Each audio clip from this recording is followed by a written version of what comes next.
What's going on? We back. Goodfellas Sports TV once again. Salute to all the brothers and sisters out there supporting what we're doing. Don't forget to smash the subscribe button, hit the bell icon button, miss another video or live stream we got going on.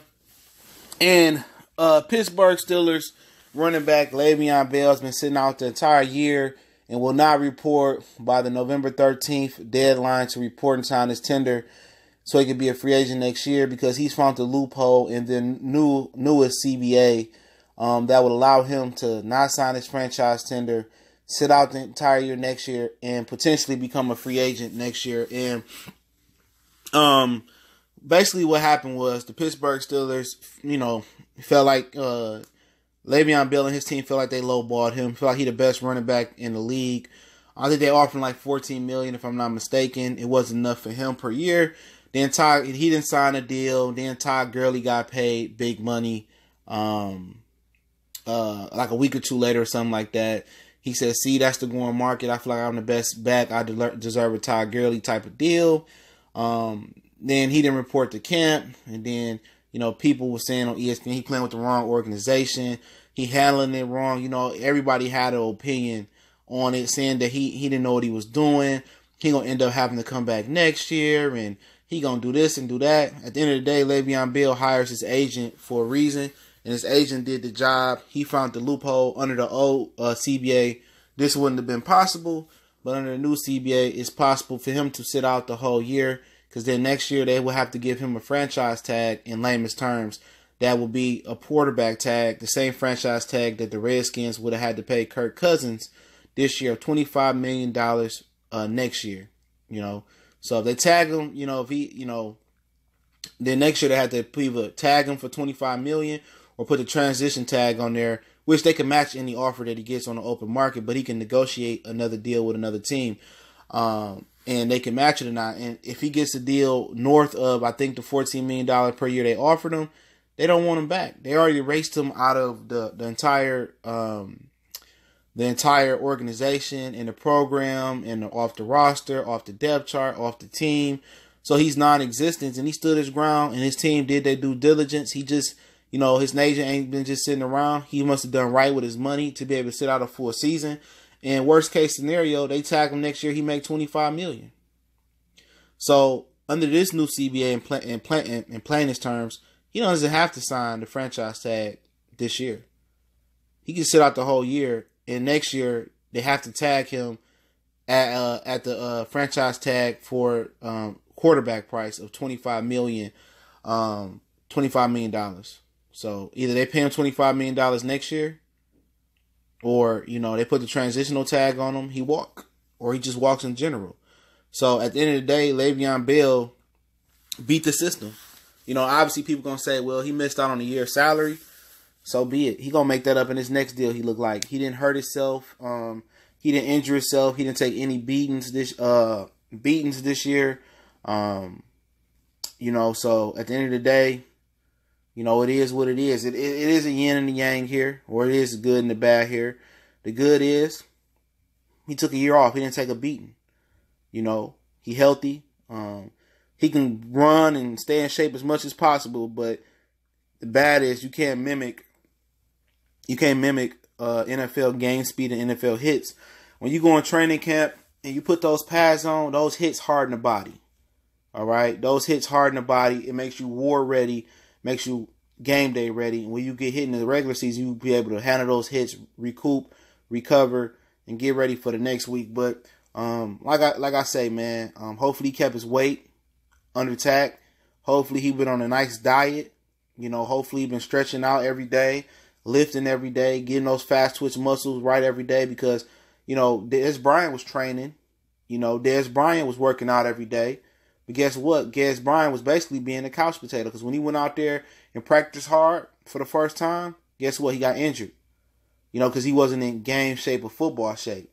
He was trying to go practice speed, in mid-season practice speed, and he wasn't ready. So Le'Veon Bell's going to sign with a team, getting OTAs, getting the mini camps.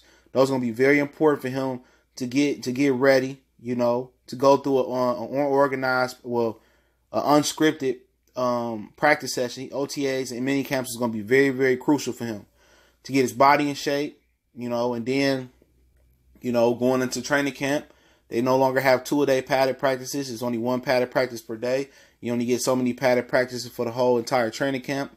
That was one of the worst things they took out from the old CBA to the new CBA, because them hard training camps, those build conditioning. Those build condition. Those build stamina. You didn't see as many soft tissue injuries when they had 2-a-days. But a lot of the guys come in camp out of shape. They take a beating through the season. They have to find relief. They go travel the world, eat real good, don't train, don't get in shape till they come to mini camp and training camp to get in shape, and OTAs.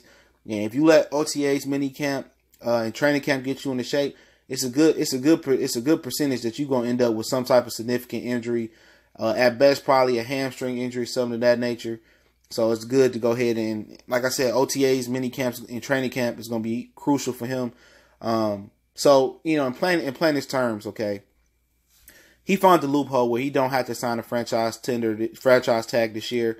He don't have to play this year, but they still have to give him the next step in the franchise tag next year.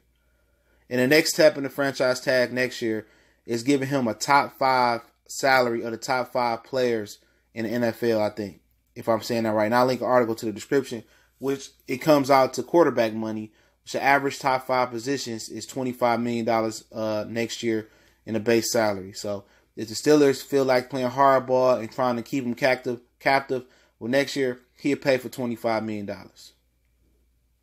He probably still won't show up to training camp next year, but he's paid for but they can't afford to pay him $25 million. That's a lot of salary cap. You already paying Antonio Brown big money. You paying Big Ben big money. You got a rookie class to take care of. Who else knows who else contract is up next year? The Steelers need to get defensive backs. They still need to get, cornerbacks, safeties. They still probably need to, do this and do that. Probably linemen. They still got money to spend. You know what I'm saying? So they won't pay him that. But the other option is a transition tag where he will be able to go in the open market, find a team, negotiate a deal. But the bad thing about that is the Steelers can trump the deal. They can match the deal and bring him back to the Steelers. But at that point, if he gets anything at this point, that's $14 million or better, the Steelers not going to match that because they got James Conner. They believe in James Conner, right? He's a good back. So unless the team offers him like $5-8 million per season, and that's the only best deal that he can get, then the Steelers will happily match that and keep him captive with Pittsburgh. But I believe the Le'Veon Bell will get his money, $14 to $15, $16 million per year. The Jets are a team. The Colts are a team that can look at him. Houston, Texas been linked with him. Him and Lamar Miller and Deshaun Watson to do very, very well together. The Patriots are very cheap, so I don't really see them doing it as well. Why not the Carolina Panthers? Him and Christian McCaffrey will make a great backfield. They don't have a lot of money tied up in any other superstar other than Cam Newton that I know of. The Green Bay Packers may be a team that can look that can pull them in. So it's a lot of teams that can look to pull them in. Philly really don't have the cap space after next year. Their cap space is all eaten up. So I think, in my opinion, Houston will be the team that he probably most likely be attracted to in Green Bay, going up there and playing with them. But I think those are the two teams that can attract him very, very well. And what's good about it is that running backs are back in style. Don't forget that. And Melvin Gordon, the Ezekiel Elliott's, the Saquon Barkley's, the Todd Gurley's are making running backs fashionable again.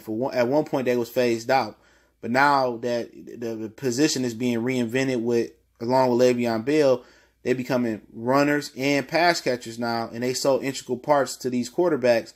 And a lot of teams saying without a running game, it's hard to win in this league. So salute to Le'Veon Bell and his team for finding a loophole. I'm always with the players, especially against these establishments and these owners in the NFL. Goodfellas Sports TV. I definitely appreciate all the brothers and sisters holding us down. Don't forget, we got a Facebook group. We got a Facebook like page. Still the Boxing Clinic and more on there.